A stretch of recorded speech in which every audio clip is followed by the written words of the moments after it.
No dobro, zadovoljni smo normalno, ker smo dosegli tak uspeh, da smo se uvrstili v finale mladinskega pokala. Za tekmo lahko rečem, da smo imeli res kvalitetnega nasprotnika, da je Gorica upravičeno pokazala, da je kvalitetna in da je tudi v mladinski ligi na prvem mestu. Lahko rečem, da dejansko mi nismo bili v pravi luči, kajti poznalo se je, da so igralci vseeno v reprezentanci, polovica od njih je v članski ekipi in je nekako logično, da nimamo skupnih treningov in da se tudi na koncu to odrazi na igri. Vendar s pristopom in s hotenjem smo prišli do pozitivnega rezultata, izkoristili priložnosti, ki smo si jih ustvarili in na koncu nogomet se je za gole zasluženo zmagali.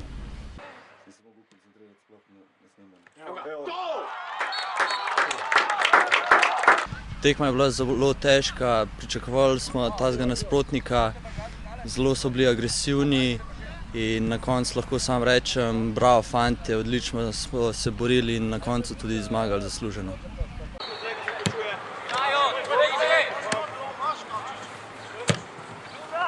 Ajde Tobi, bravo! Tekma je bila zelo težka in moj gol je malce spremenil potek igre.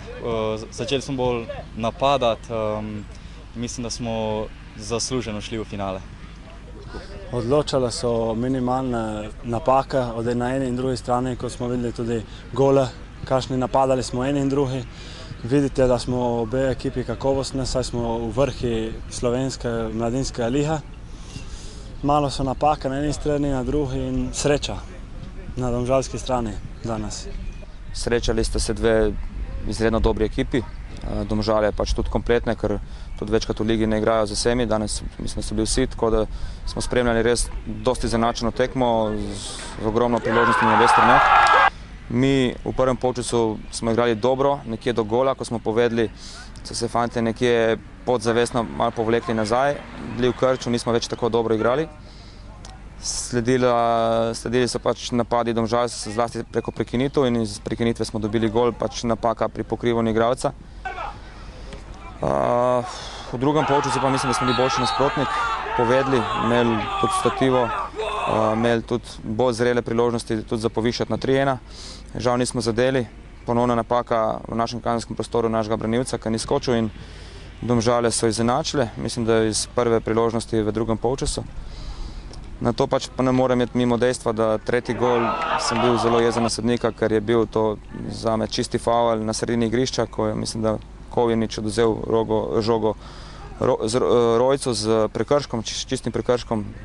Mi smo bili vsi prepričani, da bo piskal faul, sodnik je pustil, pa iz tega so Domžale pač zmagali tekmo in zato čestitke mojim fantom za dobro predstavo. Nimam kaj zameriti, pač na trenutke smo popuščali v koncentraciji, zato smo dobili 2 gola, tretji gol pa, bom rekel, krivim sodnika, ker mislim, da tle je bilo ali neznanje ali kaj drugega. Tako da bi čestitil Domžalam za preboj v finale in na korektni igri.